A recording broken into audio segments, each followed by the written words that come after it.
इसके बाद आपको फर्स्ट ईयर के हिस्ट्री पेपर 1 में हड़प्पा सभ्यता से रिलेटेड क्वेश्चन देखने को मिलेंगे, जिसमें आपको हड़प्पा सभ्यता, निर्माता, प्रसार, नगर योजना, राजनीतिक, सामाजिक और आर्थिक संरचना के विषय में प्रश्न बनाने पड़ेंगे। जैसे कि हड़प्पा सभ्यता के लोगों के बीच आर्थिक एवं धार्मिक जीवन पर प्रकाश डालिए, हड़प्पा सभ्यता की धार्मिक स्थिति का वर्णन, इस तरह के क्वेश्चन। सबसे पहले हड़प्पा सभ्यता का विकास किस प्रकार से हुआ, इस विषय में आप लिखेंगे।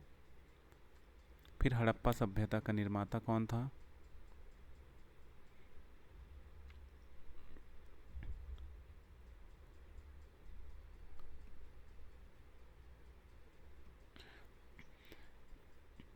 पहले नंबर में हड़प्पा सभ्यता के निर्माता आर्य थे ऐसा माना जाता है। और फिर हड़प्पा सभ्यता के निर्माता सुमेरियन थे।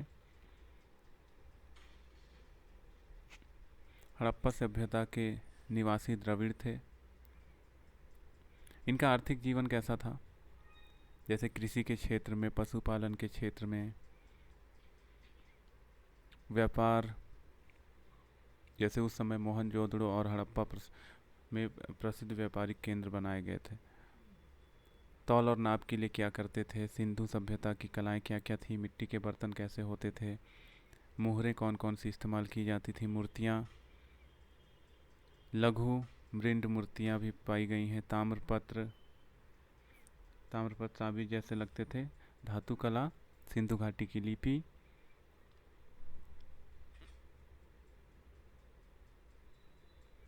और फिर इनका सामाजिक जीवन कैसा रहा, इनमें कुछ संगठन होती थी, समुदाय,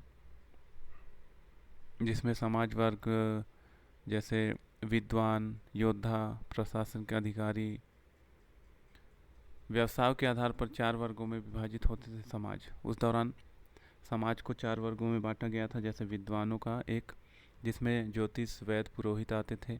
सेकंड में योद्धा, प्रशासनिक अधिकारी। तीसरा व्यवसायी, उद्योगपति और व्यापारी। और चौथे होते थे श्रमजीव, जैसे किसान, मछुआरे, मजदूरी करने वाले लोग।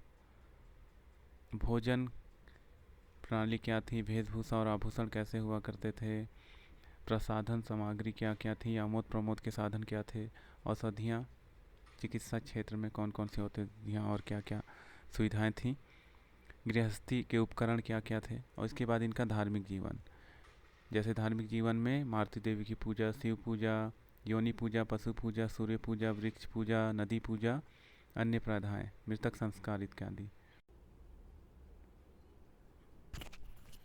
राजनीतिक स्वरूप इनका,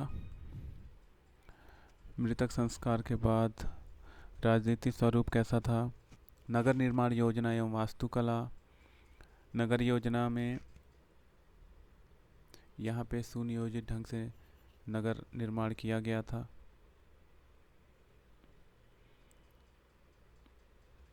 भवन निर्माण, सार्वजनिक स्नानागार इत्यादि।